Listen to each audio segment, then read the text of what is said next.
All right, y'all. Good morning, and welcome to the Foil. This is Danny Cohen, bringing you some Stars content. My pleasure after one hell of a game last night. It felt like a playoff game in the regular season, right?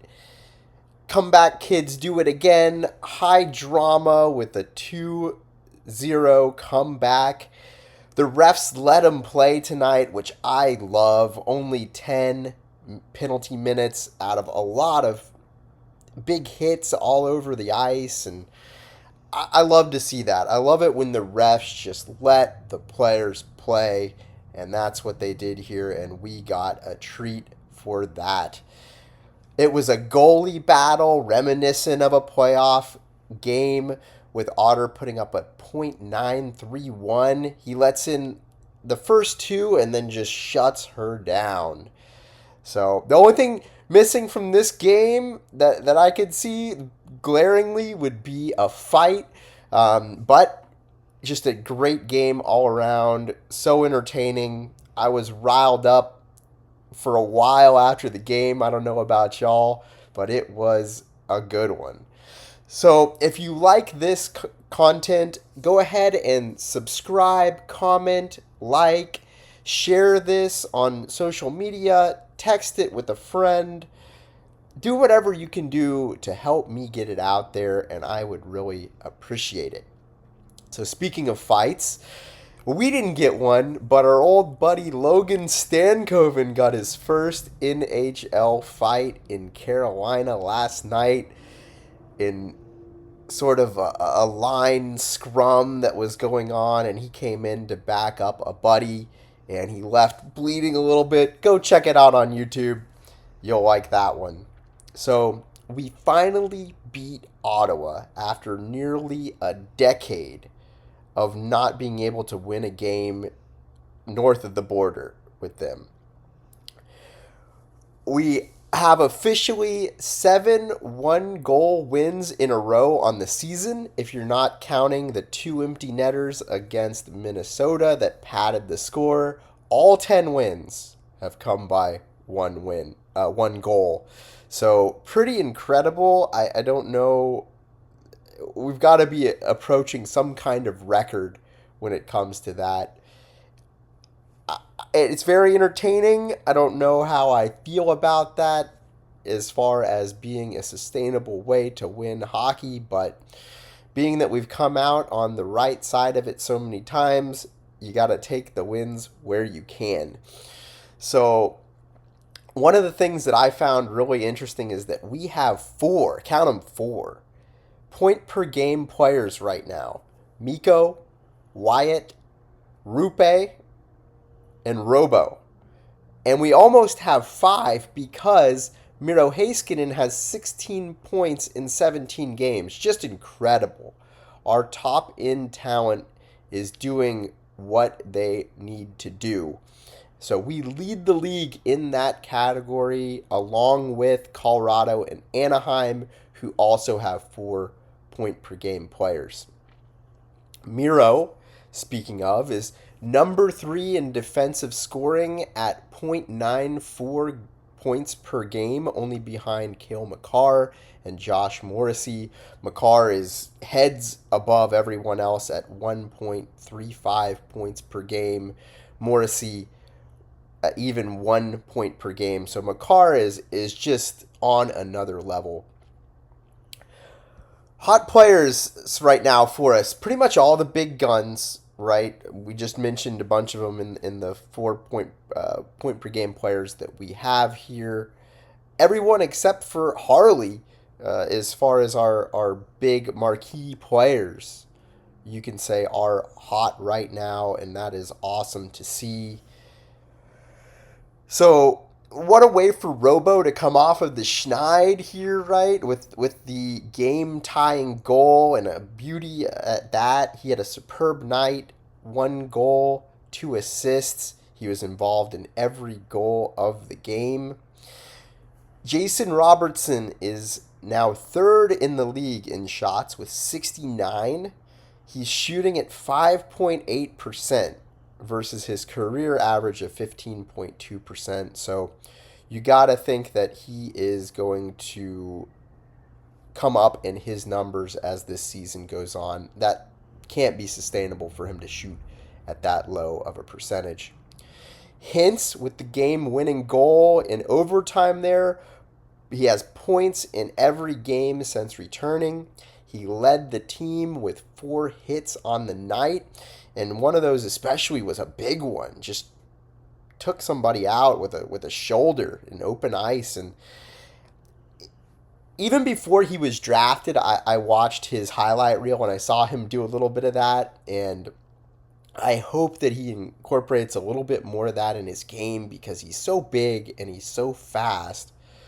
Mass plus momentum, or mass plus velocity equals momentum, right? So if he decides he wants to hit you, it's going to do some damage, and I'd like to see him do more of that. Miro, on an absolute tear. He has got 11 points in 5 games, almost all assists, 10 assists of those 11 points. He had 1 goal, 1 assist on the night for Mikko, not Miro, and Mikko has now 9 points in 5 games played, same as Wyatt, also has 9 points in the last 5 games played. So that rounds out our hot players. Cold players right now for us. I'm just going to point at one, and that is Thomas Harley.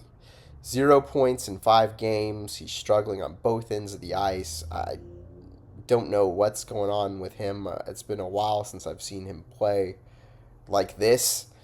The team as a whole, we are overcoming adversity with all of these injuries that we've played through. We're now 4th in the overall NHL standings, despite being out half of our top 6 at one point, and our number 4 defenseman, and our captain.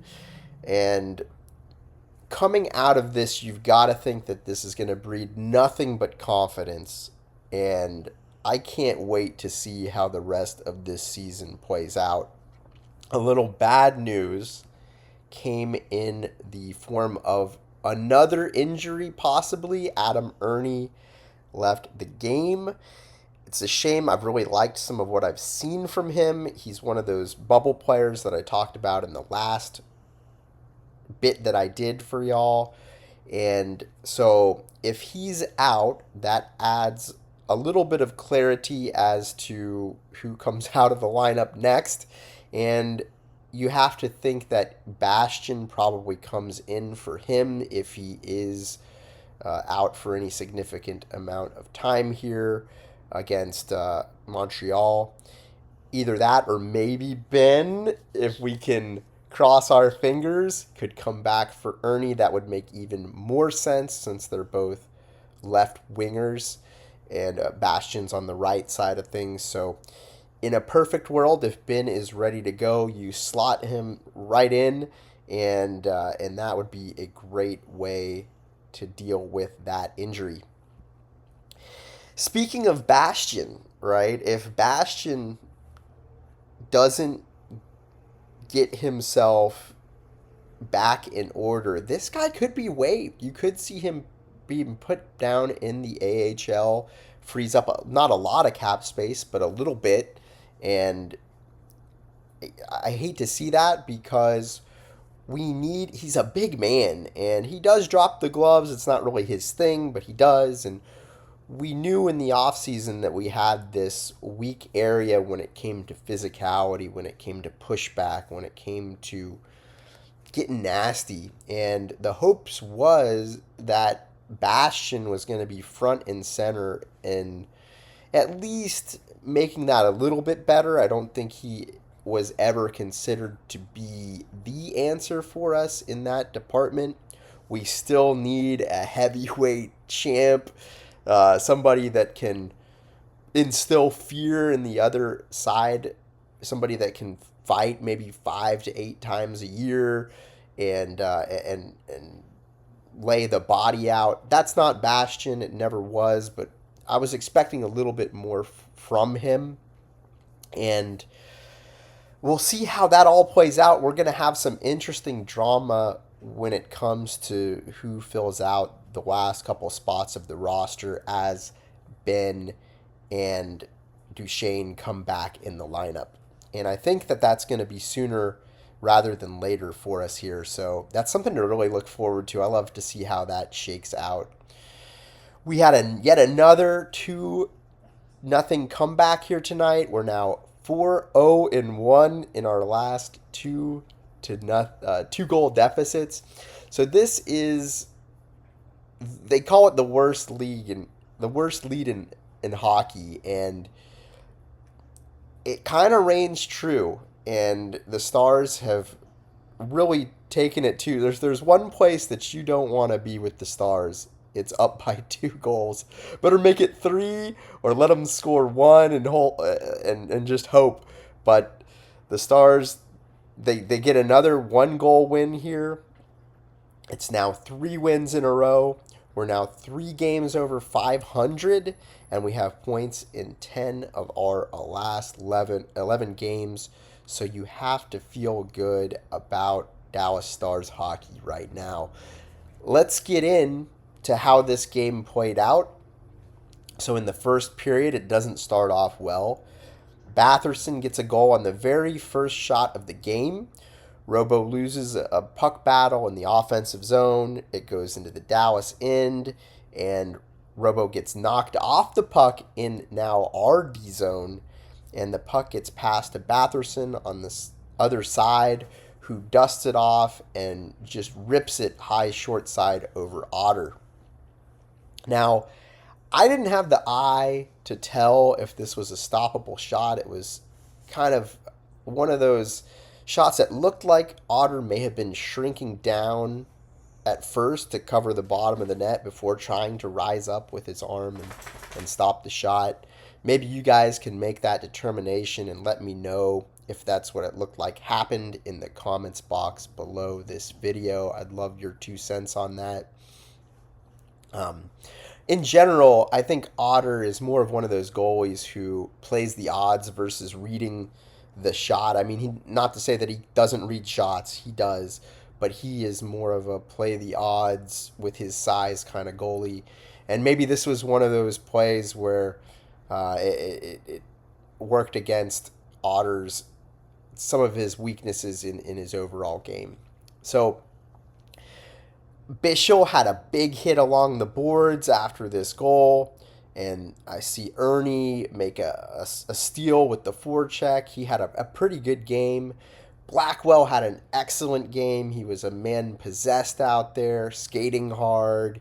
He had several hits. He makes a hit in this first period after the Ernie steal on the forecheck, and then Otter misses catching a deflected shot with his glove. It goes off the glove and hits the post, and then he reflexively kicks it out. So later after that Otter kerfluffle, the Sens get behind both Harley and Petrovic, and Petro missed his man and got on the wrong side of the play. Harley couldn't stop the pass with an attempted poke check. There's a drop pass to a Senator, and then another short pass to Jensen, who shoots it against the grain high on Otter. I don't think Otter could have stopped that one. And the only thing I was wondering is, what was Gully doing putting Harley with Petrovic out there? Those are 2 of our most struggling defensemen right now, and I just don't understand that decision. So I put a lot of that goal on Gully for putting those 2 out there. I would have never done that. So the Stars later draw another power play on Heiskanen, and Ullmark makes a nasty glove save on Hintz on the power play. I see Blackwell make another feisty hit along the boards. Bichsel later takes a hold on Stutzel, who he kind of needed to take the penalty on that one. And there was a couple of penalties that Bichsel took And pretty much all of them I felt like he kind of needed to take. It's one of those, you got to stop the guy somehow. Otherwise, you're going to have a really good scoring chance kind of situation. And then Bichsel also drew at least one, maybe a couple of calls on the game as well. So he was very involved. I liked his game. And we end up killing the penalty off for him. So no harm, no foul there. Otter, later in the period, makes another lateral moving glove stop on Batherson with about 1:30 left, which is not in his wheelhouse. Those lateral saves he tends to struggle with, so it was great that he made it. He was on his game. Really great game from Otter. We were end up outshot 12-6 in the first, so not good. In the second period, we hear that Thomas Chabot is hurt and he's not out for this period, which helps us. Shame that it happened to them. He's their number 2 defenseman, very important to the team. So Harley later takes a wild, inaccurate one-timer pass cross ice in the ozone that causes a turnover.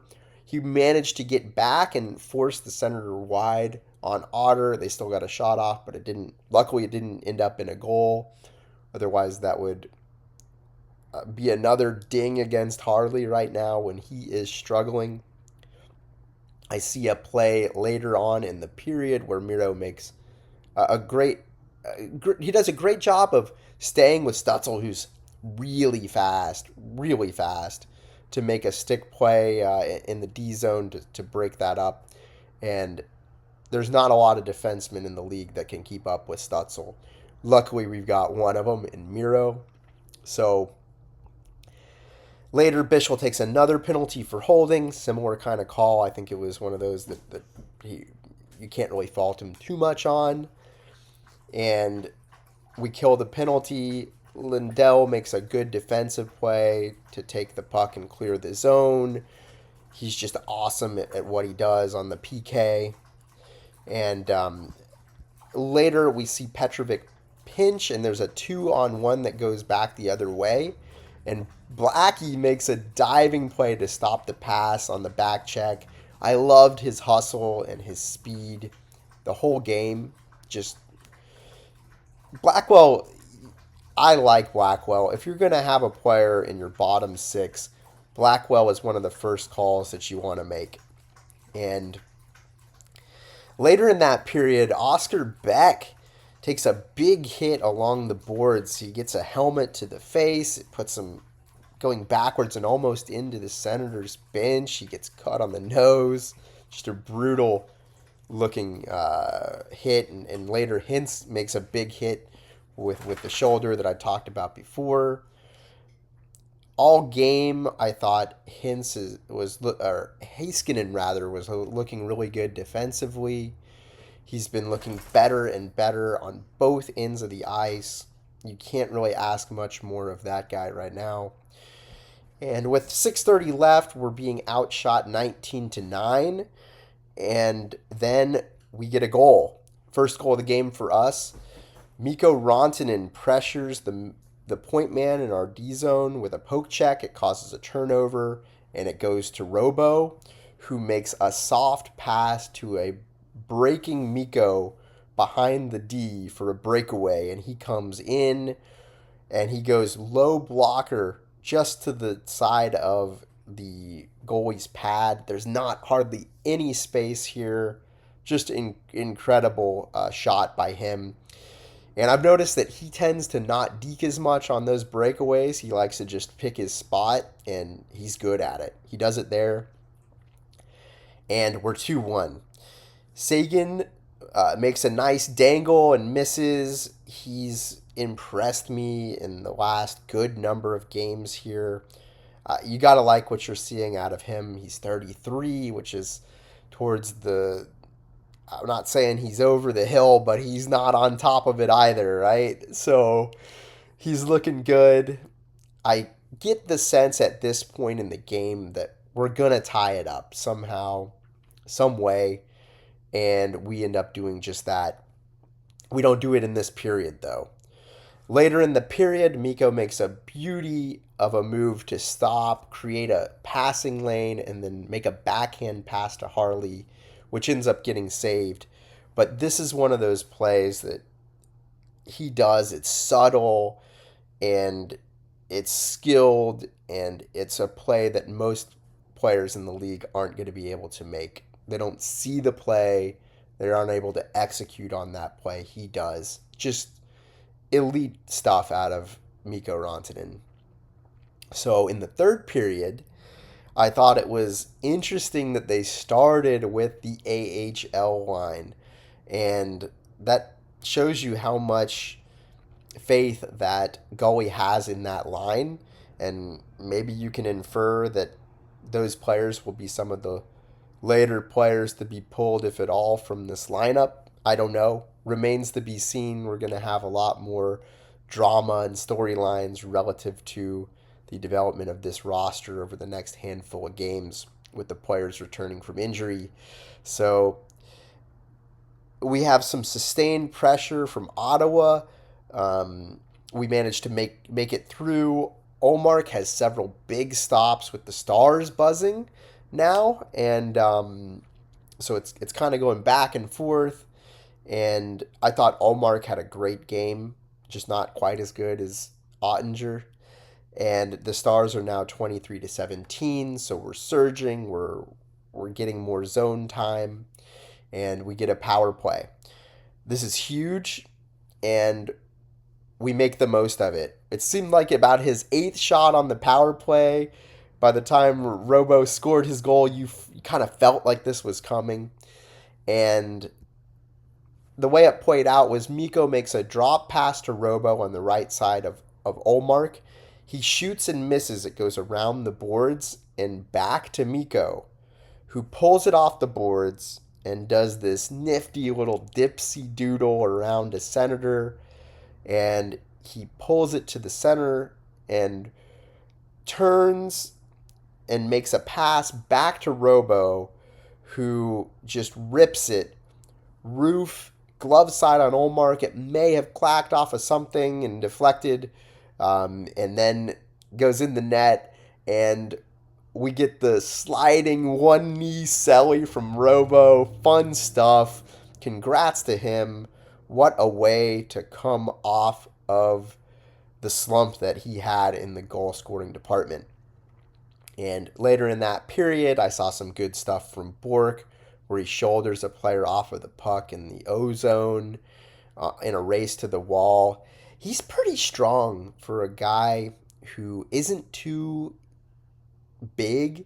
He's a pretty solidly built player. So we're seeing better stuff from him as we move forward here in the last few games. Hopefully that keeps up for him and he starts producing more. He had a goal and assist the other night, and so I'm hoping that he can keep up the good work. With about half of the third period left, the shots are now 25-24 Dallas. So we've totally turned the tide, and Heiskanen makes a beauty of a zone exit under pressure. He's looking so good out there. Later, Lian sells a high stick. It may have been a little bit of a embellishment there. The Senators fans did not like it. They let him hear it. We have a huge power play. It was a good kill by the Senators. We got no chances on it. And then later in the period, I saw Bichsel reach pretty much across the entire ice to stop a shot, and then gets the start on a zone exit. Just good work from him. And we go into overtime. So at the beginning of overtime, they started Hintz, Robo, and Harley, and that scared the hell out of me. Harley is playing his worst hockey in ages. Robo and Hintz, Hintz is fast. Robo's not so fast. I know that they played well together in the past, but Robo out there, not the player that I would have necessarily wanted to put out there. I would have much rather have seen Mikko or Wyatt, but we end up getting through it. Stutzel hits a post. Seguin gets away with a hold. Again, the refs were letting them get away with a little bit here, and I'd much rather have prison rules than them calling all the ticky-tacky stuff all day, every day. So Pinto gets away with a holding on their side of things, holding the stick on Seguin on the same entanglement that Seguin was holding Pinto.